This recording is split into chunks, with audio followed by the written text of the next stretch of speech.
Hello students, today we will start our lectures on Java applets, right? Java applets are basically used for creating GUI. In these lectures we will cover these points. First we will see the starting with applets, right? In which we will see some concept regarding applet. Then we will move to applet life cycle. Then we will see how to create applet in Java. Then we will see web page design with applet. It means how we can embed applet into a web page. Then we will move further with the various example for applet implementation, right? Now we will start with the point starting with applet, in which we will start with what is applet. An applet is a Java program that can be embedded into a web page, right? Applet is nothing but a simple Java code that can be embedded into a web page, and this can be executed also, and that can be viewed as a standalone in an applet viewer also. Applet is a tiny Java code. Moreover, it runs inside the web browser and works at a client side, right? So this is the applet definition. After this we will see the important difference between application and applet. We have observed the application, right? It can be a desktop application or web application. So what is the difference between application and applet? First main difference is applications are just like a Java programs that can be executed independently without using the web browser, right? It does not require any web browser for executing.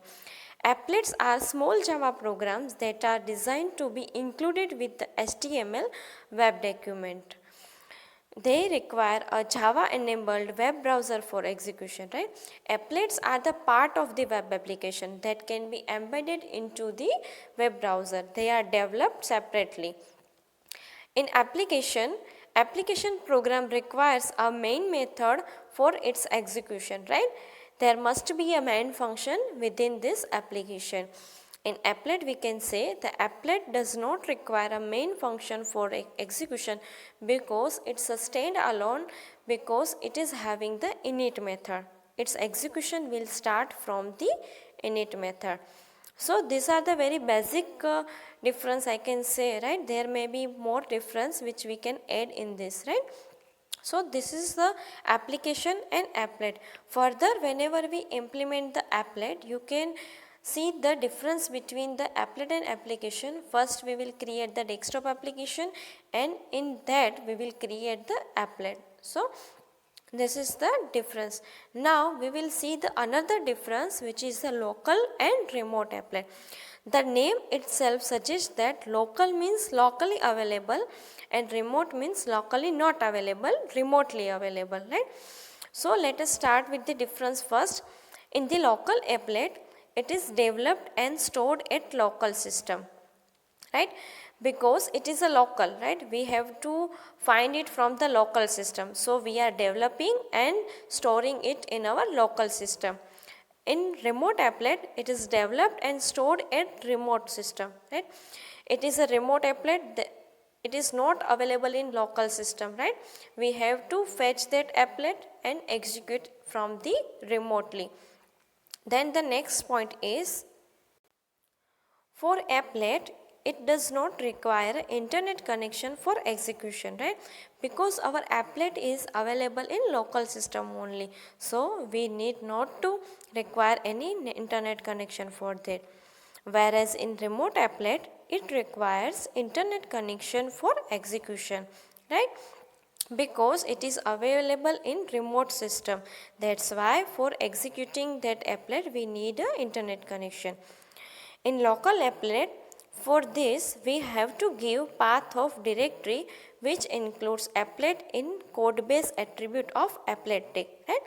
For including the applet into a web page, we are using one tag which is a applet tag, right?